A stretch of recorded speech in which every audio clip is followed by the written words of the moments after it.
let's get into it. I was just so incredibly moved by all of the hope that you seed throughout the story that to me also has a lot of sadness in it. Yeah. And like, I think that's like how I feel every day. I'm so sad, but I'm working real hard to identify and aim toward the hope. I'm so curious to know the genesis of this story. And it feels like, I imagine it must have been emotional to develop it. Would you talk to me a little bit about where this was born? So, I think there are several seeds that this story came from. The very first one, I always start my stories with a specific image or a scene that I would like to be in myself. And Mm-hmm. so I always was curious about these type of time traveler stories, right? And the ones I've always read they're very action packed. It's always like they got to go solve or fix something back in Mm-hmm. time. But I really wanted to explore kind of this quiet story with a time traveler. And so Mm-hmm. the story started with this image of this kind of broken time traveler arriving at your house. And like, instead of Mm-hmm. going to all of these different time periods, these different places, why don't we explore more about what the time traveling has done to this person over Yeah. these decades and these different places and all the traumas that they probably have experienced by having to constantly not really have a home, I guess, in some sense. Yeah. So that was the original, that was the first image that I had, this kind of time traveler showing up at your house. And how would you want to talk to this person? And I wanted it to be this character that would want the time traveler to arrive at their house. Do you know, like this Yeah. person that hates their life, they hate everything that's happened to them. They want Yeah. this like cure-all that's going to come and take them far away from it. And I wanted it to be that that does not happen. Like, I don't want it to be that I don't want people to feel like when you are really troubled, when things are horrible, you should just wait for something to come and fix everything. Like, Mm-hmm. that is not the mentality I think people should have. And I feel like in general, hope is always kind of, even in the story, I write about how the character is always reading these things about how friendship is the key, all of these things, like it's up to you to have hope and these are going to fix, like you just have to change your mentality and fix your way of thinking. And I Yeah. don't think it's that simple. Like, especially like I grew up with a bit of depression. I think most people nowadays in the current climate of things have some level of depression. Yeah, for sure. And I don't think we should be facing things with this idea that, yeah, we should just kind of just stick it out and eventually something will come and fix everything. Like, you don't need to worry because this cure-all will come. And I think Right. if you have that mentality, that is why you're going to get even more broken, I think, eventually. Like, I remember reading about how the people who end up surviving war the best are the Mm-hmm. people who are not necessarily optimistic. Like, the Mm-hmm. people who don't think that it's going to end in like 6 months.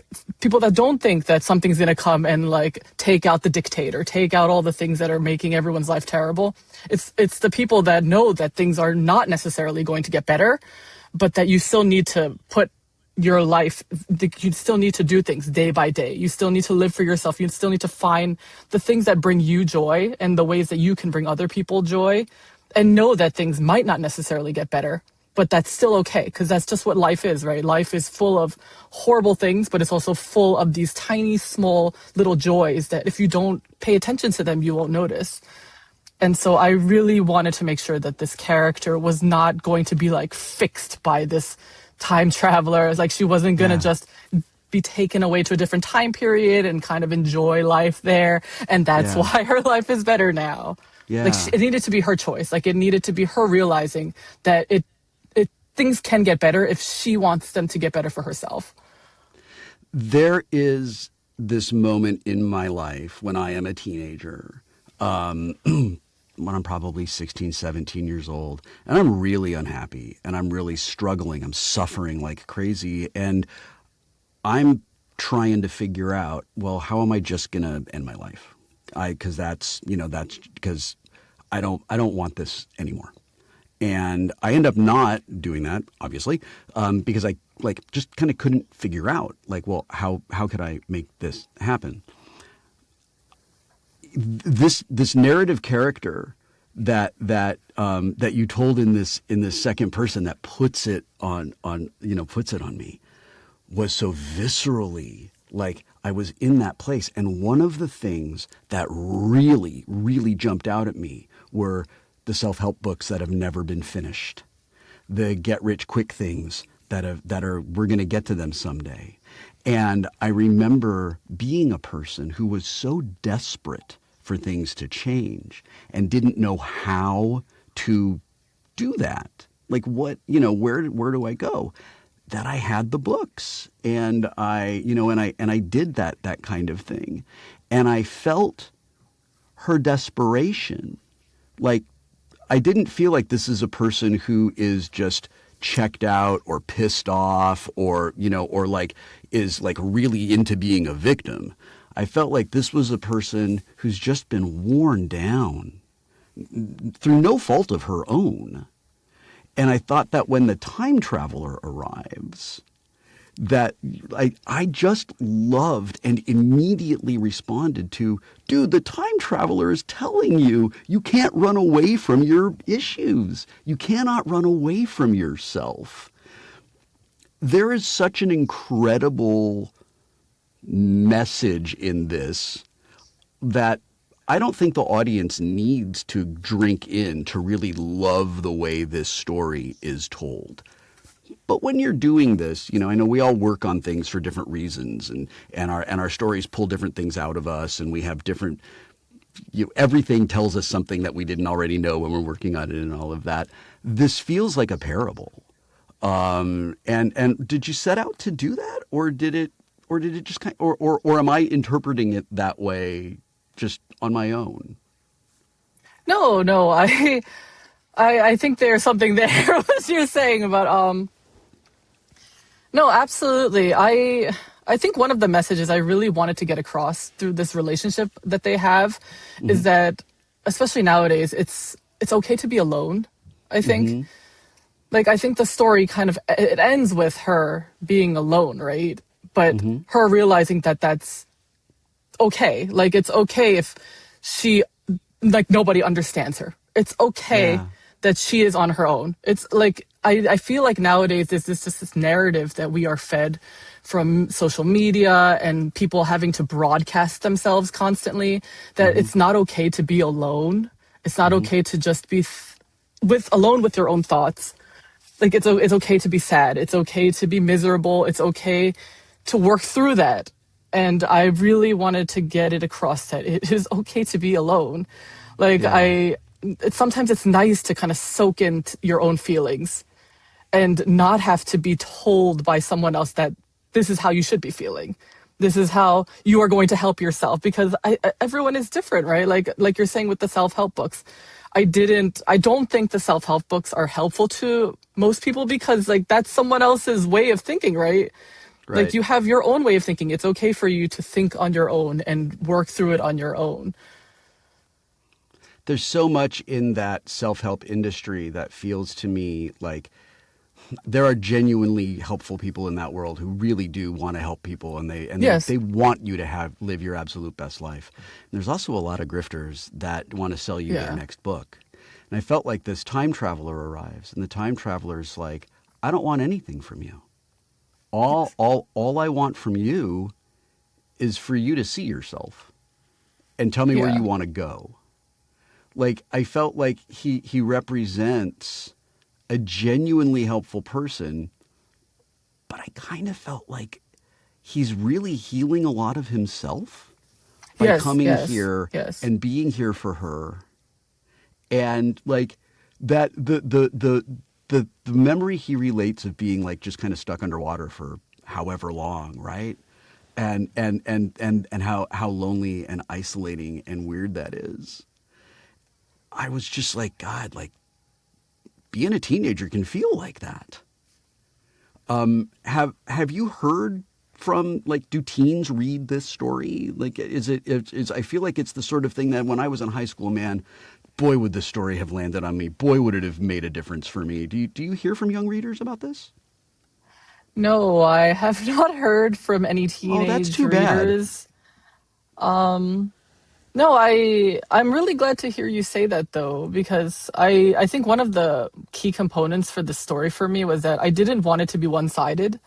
Like Hmm. there are two broken people. Like I said in the beginning, the story is about this broken time traveler. It's not about this Yeah. like Doctor Who like guy that's coming here to fix Yeah. everybody else, right? Like I Yeah. wanted him to be just as broken, but not, I don't want to use the word fixable because that's such a subjective term, but like there's Yeah. these two characters that are very broken, but they find each other and they manage to help themselves heal. Like they're not, Hmm. he's not healing her and she's not healing him, but they're there for each other.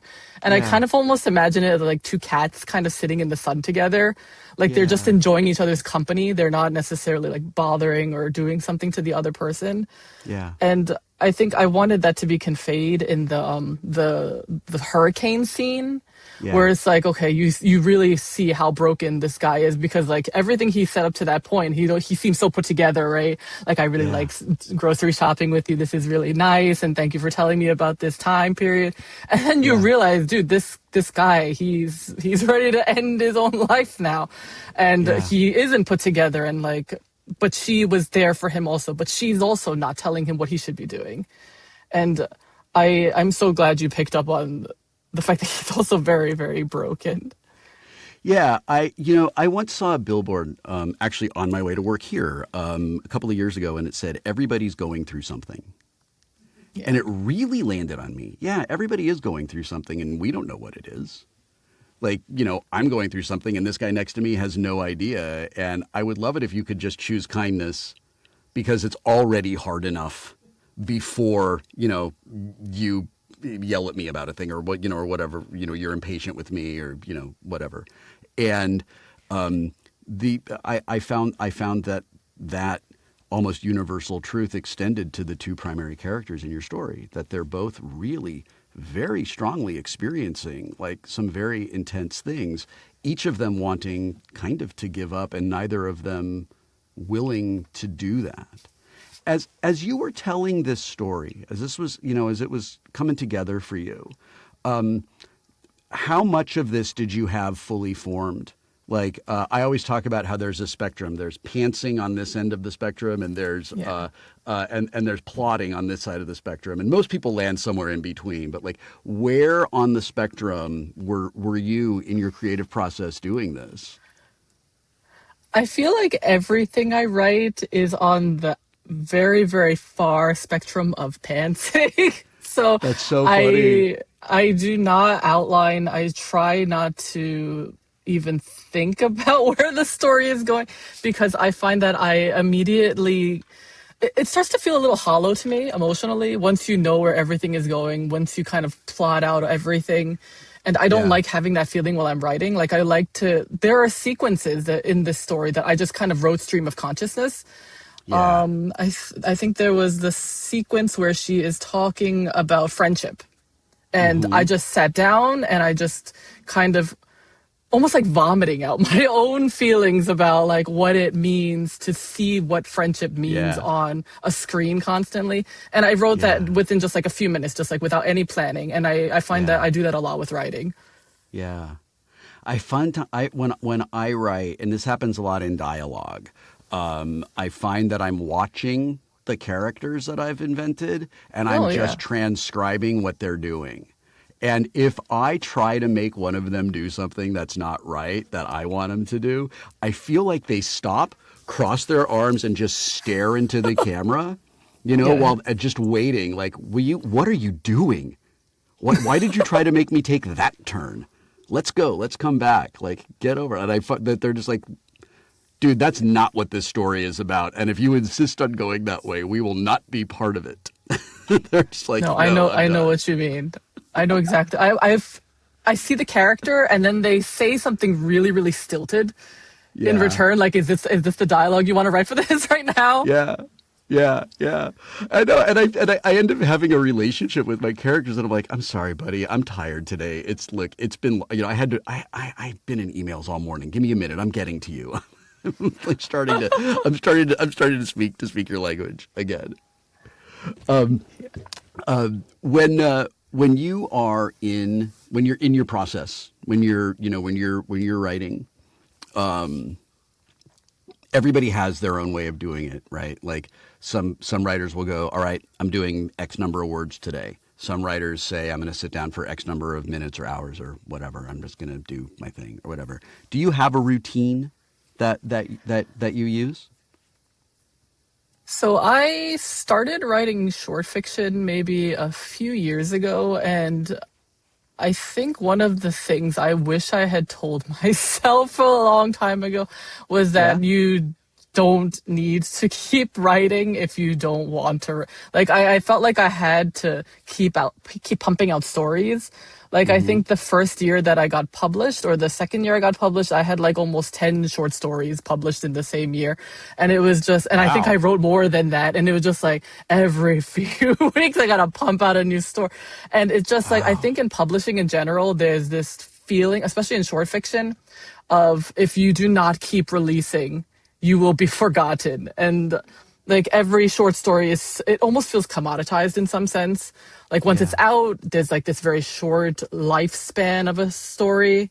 And then once that first like kind of new period of 2 weeks or 3 weeks passes by, it almost Mm-hmm. feels bad advertising your story still. And so then it's like, okay, I got to get to the next story, got to get that next Yeah. story published. And I felt like it really burns you out, and you don't have the time to really just sit with the characters, listen Mm-hmm. to their conversations, and really kind of soak in the ideas and the world that you're trying to build. And so after the first year of doing that, I tried not to have as much of a rigid schedule for having to like, I need to make the submission deadline that's coming up. I need to have XYZ done. And like, do you know what I mean? Like I didn't want to Yeah. have a Yeah. fixed schedule for Absolutely. writing anymore. Yeah. I'm mainly working on a novel now, so it's a little Mm-hmm. bit less stressful and time, I guess, deadline heavy than I felt with short stories. But yeah, I try not to like force the words out anymore. I I avoid find. word count completely. Yeah, I only ever look at word count if I feel like there's times where I feel like, okay, I think I'm kind of getting to the end of this, right? I think like maybe it's kind of time to start wrapping up. How much have I written? I look at it to see like, because I'm going to end a 5,000 word thing differently than I'm going to end a 15,000 word thing. I just don't Yeah. know like where, I find that I kind of get lost in where I am, and frequently do not realize that I'm much farther down that road than I realized I had been. What you just described about feeling burned out, I feel that too, and I feel like this is something happening that we are living in a moment, and I hope it's only a moment where everything is so fast, where Yes. something blows up in the morning, and by dinner time everyone's forgotten about it. And like, it's just sort of like we're fighting to grab what, a half an hour of attention maybe. And to get that half an hour of attention, we spend 6 hours working on a thing like that. I can do math. That's unsustainable. Like Yeah. that's not possible at all.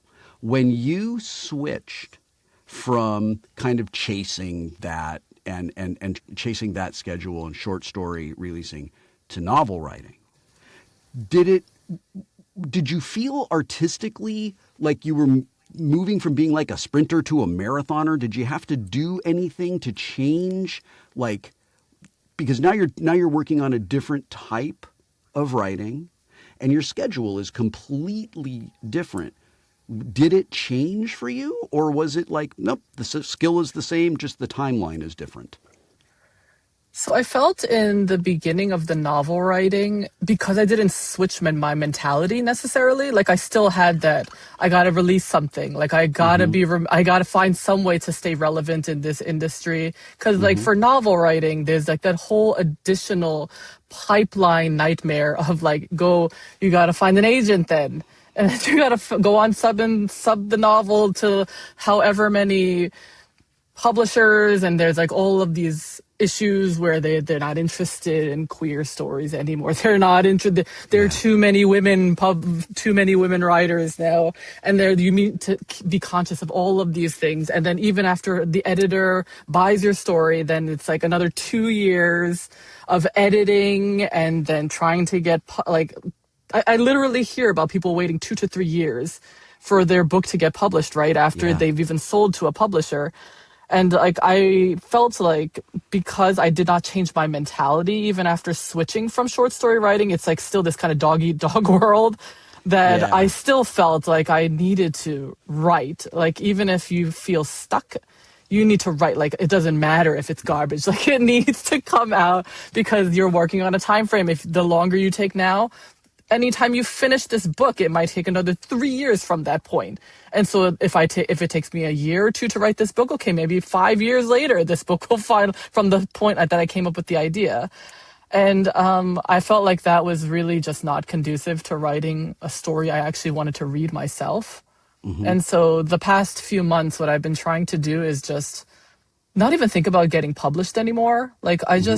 I tried to go back to what did I like about writing when I was a kid. Like I didn't think of it. I think people always ask like when did you decide to be a writer? Like Yeah, it's one of my when did you questions. want to be a When? writer, right? It's right. There's a And, moment where we finally go, okay, I'm a writer. When was that for you?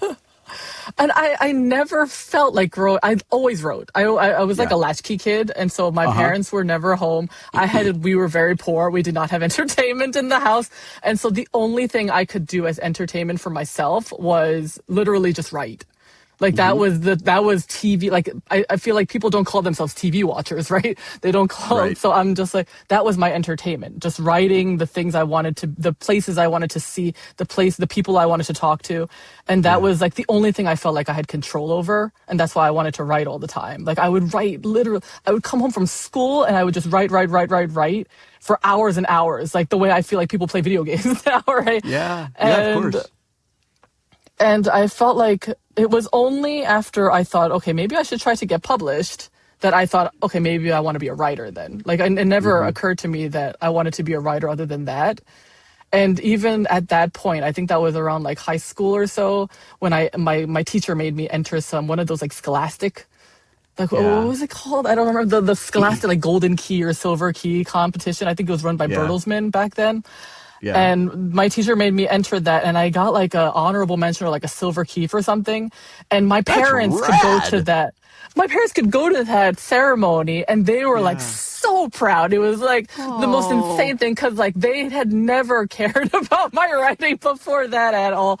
Like because like my parents they speak English, but they don't read English. My mom is Uh-huh. like she even has trouble speaking English. And so Hmm. from my perspective, they're just like working all the time. They don't really, as long as I come home with grades that are like above like 90, they're happy. But that was Yeah. the first time like someone in our family had like gotten invited to like an award ceremony. And I was like, this is just like, I didn't even win first place. I'm really sorry, guys.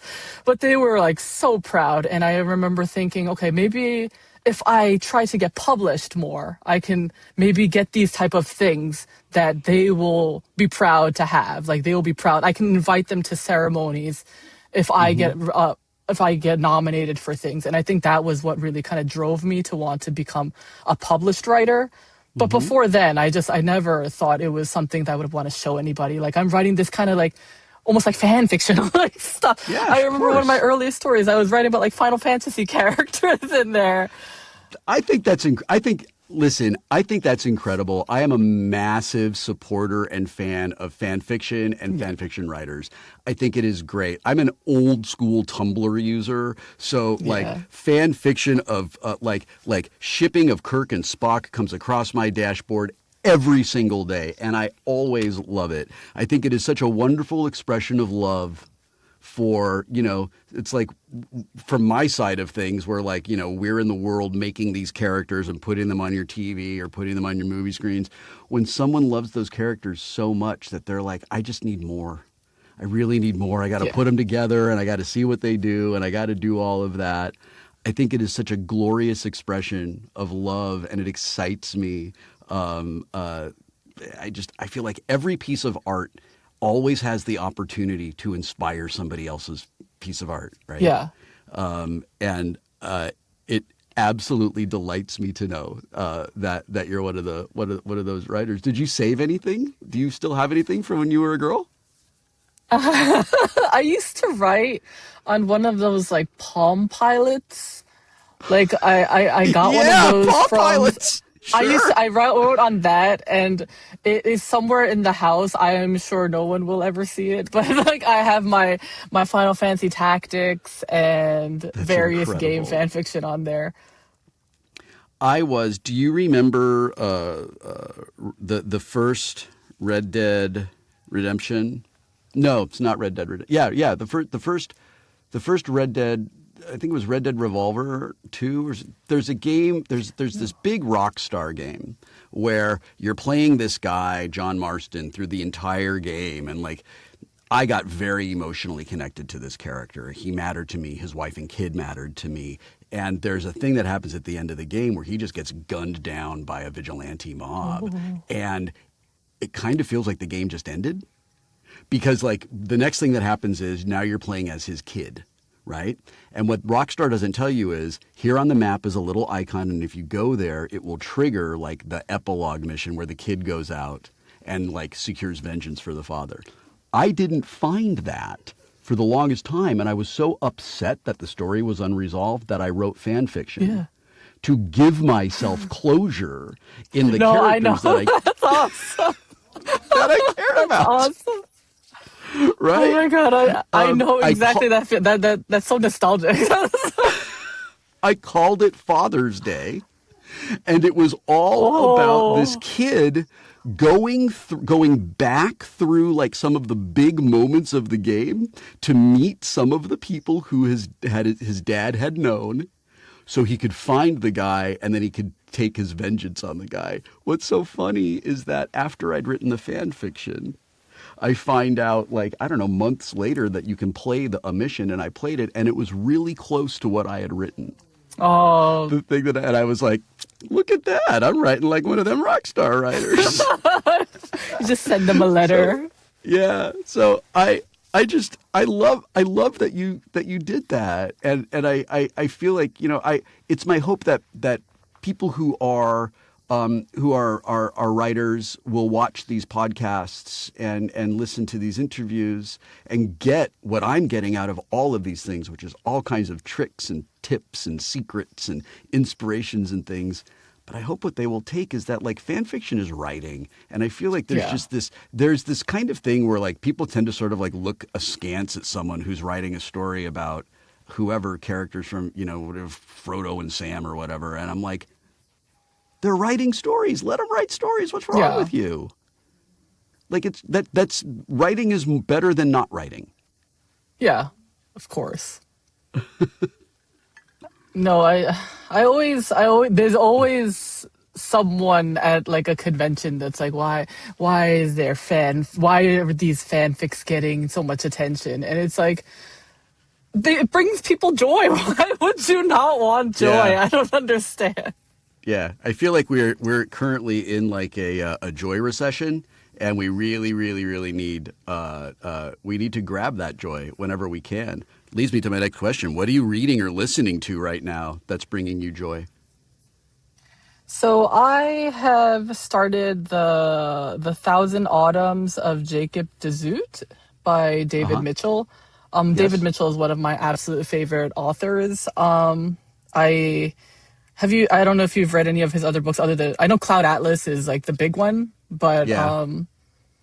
I've never read this one. I've read almost all of the other ones, and I love Mm-hmm. how he has this kind of giant universe. And so Mm-hmm. there will be mentions of characters from the book I'm reading now, the Thousand Autumns of Jacob Dezoot, in his other books. And so it's just like in all of his other books, I've heard about this evil monk. And I'm Yeah. just like, I really want to know who this evil monk is. That's And great. so I've gone into it. The story is about, it takes place in, I think, late 18th century Nagasaki, like in Uh 18th huh. century Japan during Yeah. the Dutch East Asia in India Company. And Is so Japan it's, still, are Japan's borders still closed I in believe this they're still time? closed. And at that Okay, time, okay, it was the only trade port was through Nagasaki. And okay. so he, David Mitchell is always really fantastic about like doing a lot of research in advance so that you feel like you're there and you Yeah. know that something is kind of weird happening in the background because he has this recurring idea of like soul eaters in all his Mm-hmm. stories.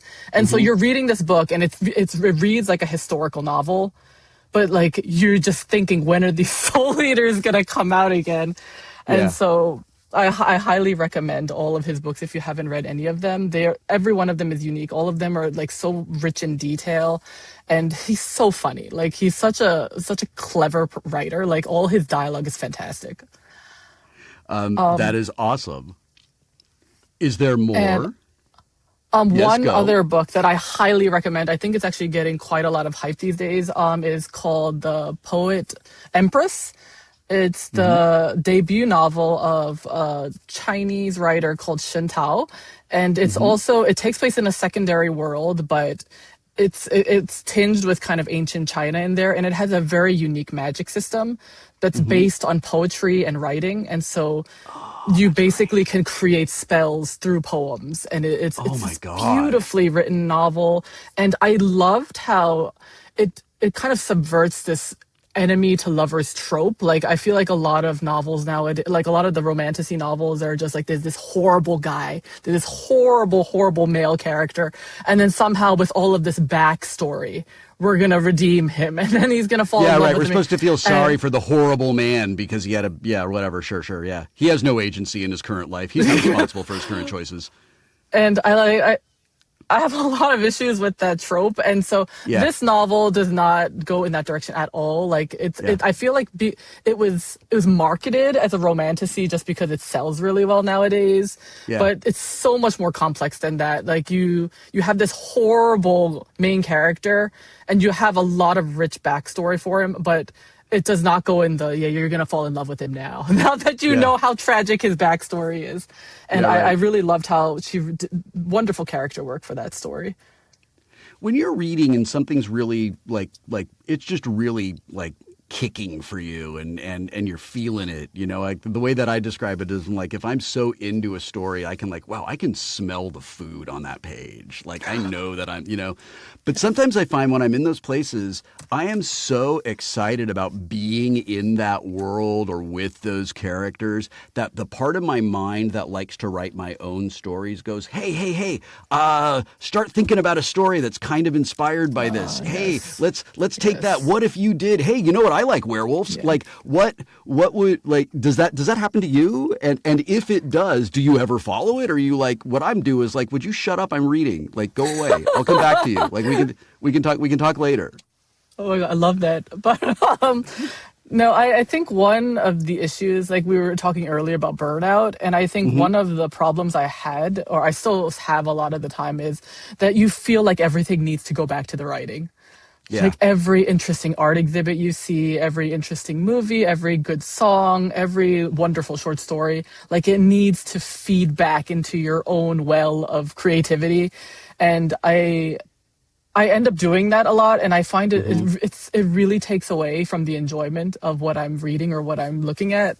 Yeah. And yeah, I do that. I do that still quite frequently. Like even when I travel, I'll Hmm. see this amazing view, and then instead of just enjoying the view, I'll be thinking, okay, I gotta write a scene for this. I gotta Yeah. write this Right. into a scene. Or like if someone I know says something really clever, oh, I gotta write that into the character.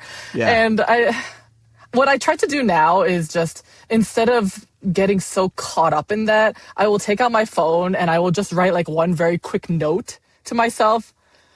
Okay, like write a poem about this, write a short Yeah. story, or I'll take like a note about a specific like the type of lighting that I'm seeing right now, or the maybe the dialogue that I just heard someone say, and then just put it away.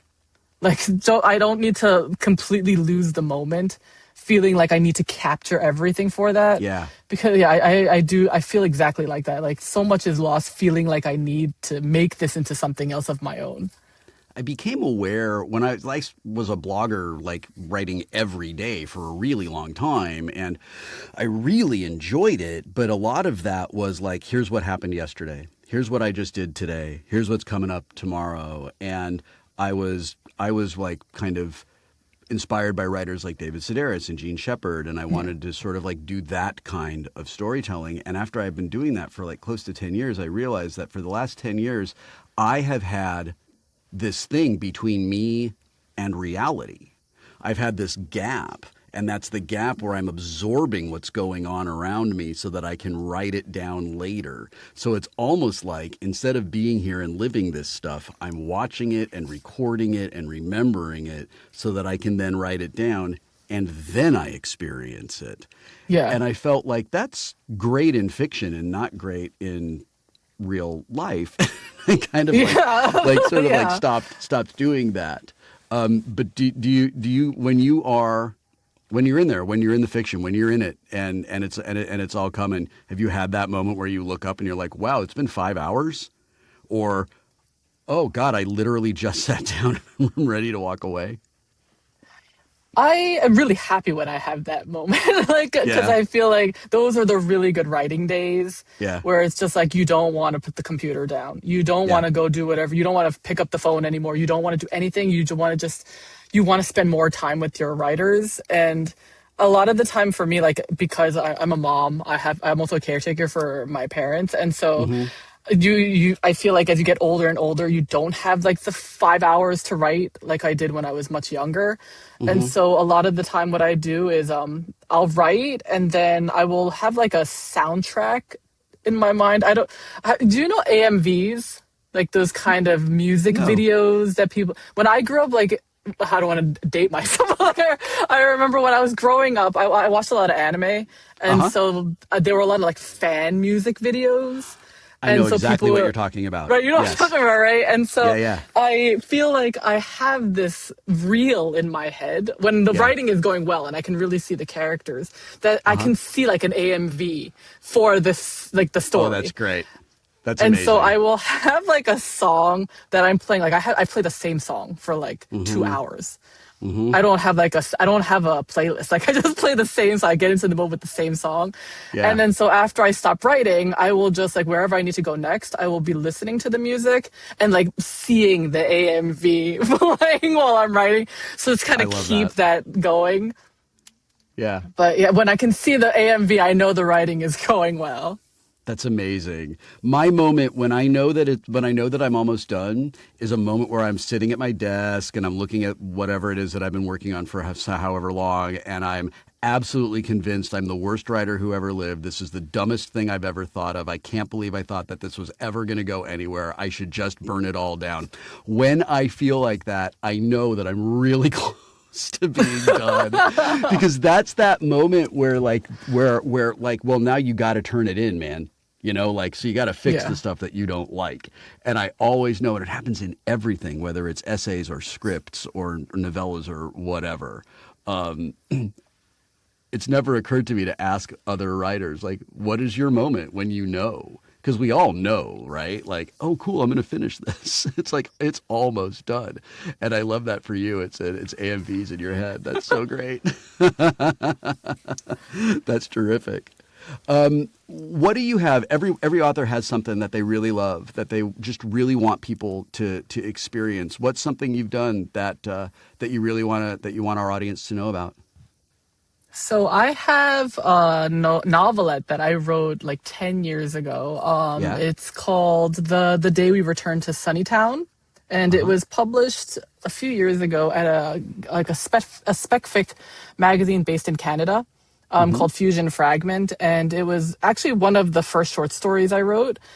And my whole heart is in that story. Like it's basically this love sci-fi mystery story with a lot of like 90s and 2000s kind of internet culture in there, and it starts off with this woman who gets a message on her old Hotmail account from Okay. from a boyfriend that she had broken up with like more than a decade earlier, and that Mm-hmm. kind of just launches her on this search for like what happened to the boyfriend, because like he went to another country that like 10 years ago, and she never heard from him again. And like, why is he messaging her now on this very old Hotmail account? And Yeah. so then it kind of delves into like geocities, conspiracy theories, and just kind of Amazing. in the background is just this childhood love story. And like, I guess the question I really wanted to ask in that story was, how does childhood love or like young love survive into adulthood? And so like it goes into like how these characters bonded and what kind of separated them and how they find or don't find each other again. And yeah, Can we my find it whole heart online? was in that story. Yeah, so Can we it's find it in online? few. You have to download the whole magazine though, Okay, but it's that's fine. available online for free at Fusion Fragment. It's in issue number 15. That's awesome. I am looking forward to reading that, and I'm sure that there are people in the audience who are racing there to grab it right now. You know, the big mission statement of this show is to celebrate art and artists and to promote literacy while we introduce readers to their new favorite authors. And Thank you. I know for sure that there are people in this audience who are crazy about you, and are very excited to see the other Thank things you. that you've done. And I'm one of them. So I'm really excited to find that and check it out. Is there somebody you really love? Somebody working right now? Somebody who's doing things? Somebody you want to hype up? Somebody who you think is really cool? There are so many fantastic authors. I think short fiction doesn't get as much. They don't. It's not as glamorous, I think, as novel I agree. writing. Yeah. And I love what you're doing with the podcast. I think I've mentioned that before. Oh, But thanks. yeah, all of these authors that really kind of inspired me to start writing short fiction, like Isabel Hmm. Yap, Ai Zhang, Hannah Yang, like all of these writers that also showed me that you can explore intergenerational trauma through horror. Hmm. Like I that was something I never thought about doing. Like I always thought horror was just horror, right? It's like Yeah. splatter and things like that. But it Hmm. really is this wonderful medium for exploring these things and these problems in your day-to-day life that you felt like you had no power over as well. And I felt like these writers, they really showed me the potential for horror stories as well. Isabel Yap specifically, she has a new story in Hmm. Reactor, which I'm Hmm. really looking forward to reading. It's about Hmm. a translator and space invaders. So I'm always interested in Great. translation work as well. And Yeah. so I love those type of stories. But yes, Ai Zhang, Hannah Yang, Claire Jia Wen, Isabel Yap, all of these writers, like everyone should check them out. They write these fantastic short stories. That's awesome. Thank you. I'm doing my best to help like foster and nurture a community where we are constantly just letting each other know about really cool stuff that's coming around that is really fun to consume if you're just audience, but is also like really inspiring when you're also a creator. I feel Yeah. like that's how I think of us in the creative community as part of one of those big giant crystalline structures that just kind of like Yeah. every point supports every other point, even if they're really far away from each other. So Yeah. I appreciate that. What's coming up next for you? You have a novel, but it sounds like it's, I don't know, 30 or 40 years away from actually being published. If I'm lucky, if I'm lucky. Yeah, I am mainly working on the novel right now. Yeah. I have a couple of short stories that I am in the middle of writing because I have like ADHD brain, so I cannot work on just one thing at the same time. Yeah. Yeah. But hopefully, eventually, some of those short stories will find their way back into the world. I have a poem coming out at Uncanny Magazine in Oh, great. the upcoming issue. Okay. It's a very, very personal poem, and so I Yeah. hope people will check it out. It's called Butterfly Effect. It's Hmm. inspired by the movie. Excellent. It sounds like, just sort of reading between the lines a little bit, it sounds like your writing is personal to you. It sounds like that you do put your whole heart into the stories that you tell. Does that ever feel scary? Um, no, that's a really interesting question. I always hear about people feeling like very vulnerable because of Hmm. what they write, Hmm. and I always felt like because I remember you were saying earlier about how you are experiencing things through the screen when you were blogging, right? Hmm. Hmm. Rather than experiencing them firsthand. And I felt like that, I feel like that's how I experience the traumas I have through Hmm. writing. So when I put Okay. it in the story, it's not me actually having to face them directly. It's like putting this wonderful sheet between me and the trauma and being able Hmm. to explore it from, I guess, a third person perspective, because like I'm not Hmm. writing myself as the character. Hmm. I'm just kind of, I'm in the space of that trauma, or I'm in the space of that world, and I'm looking at it from different angles without having Hmm. it attacking me directly. And Yeah. so I think that's why I always like kind of exploring the little bits of trauma, or not even just trauma, things that have been bothering me about life Yeah. day to day, even on paper. Like it lets me feel like a little bit empowered over it in some sense. Hmm. I'm 54 and grew up in a world where men were encouraged to not talk about feelings, and feelings were weakness, and trauma was your own fault, and and why can't you just be happy, and all of those Yeah. things. And I have, in response to, like, in reaction to that, I write really honestly and really vulnerably about Yes. intensely emotional things. And I wonder if there is something happening in fiction these days where all of us who grew up being told, either directly or indirectly, you got to keep your emotions like all bottled up inside. Like, don't be weird, don't get it, don't draw anyone's attention for whatever reason. That there's a lot of creators who are like, actually, no, be weird. Go be weird. Go be vulnerable. Go be the loudest you that you can possibly be. And when people write fearlessly and honestly about trauma, I feel like it really helps. It really, really helps Yeah. people who are just looking for a way to, like, I talk about trauma as just this incredibly loud room. And I feel like Yeah. it shows someone, like, you might not be able to get them out of the room, but you could point them at the door. Yeah. No, I do feel like, especially, I read a lot of short fiction and I write a lot of short fiction. So I feel like, Hmm. especially in this specific industry, there Hmm. are a lot of interesting things happening in terms of weird and horror fiction that Yeah. it just like, there is something for everybody. And Yeah, totally. for me specifically, I like this kind of melding of horror, weird, and humor as well, because it Yeah. doesn't necessarily need to be just scary. It doesn't need to be just like traumatizing to read. Like it can be really freaking funny and have a lot to say. And I think that there's this really thin line between humor and horror to begin with, right? Like Yeah. I don't, with the new It movies, I was laughing like half of the time. Yeah. And I feel like by laughing when you're really feeling horrible about things, it makes it easier to take, and it's much more sustainable than just like kind of stewing over it, right? There's an author I love who we recently discovered named Kanan Gill.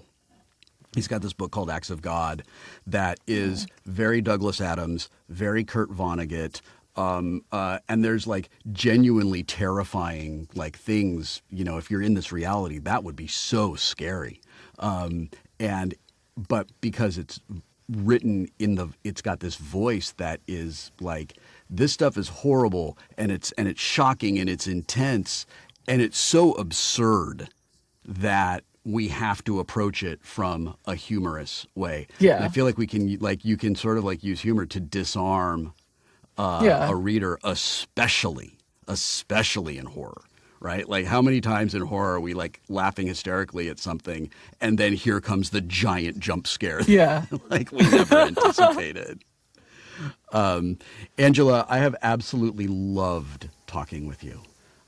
No, same here. Thank you. I'm such a fan and admirer of your work, and I'm so grateful for your time. I I say this to everybody, and it's the truth. I appreciate you trusting me, and taking a chance on letting me interpret your work. I had an incredibly good time when I was telling your story, No, thank you so and much. I'm really looking forward to hearing it. yeah, I really hope that you're happy with it. I hope that we make you proud. Um, where can we find you online? Where can listeners come and tell you how much they love you? So I am on Blue Sky at Angela Liu dot bsky at dot social. You can Okay. also find my website, which is lou-angela.com. Okay. And I'm also on Instagram at lou_Angela. Okay. Awesome. Well, thank you very much. I really appreciate you making some time for us today. I would love to tell more of your stories in the future. No, thank you for having me. This was such a fun talk. Right on. Well, take care. Hopefully we'll see you again. Okay. Okay. Bye.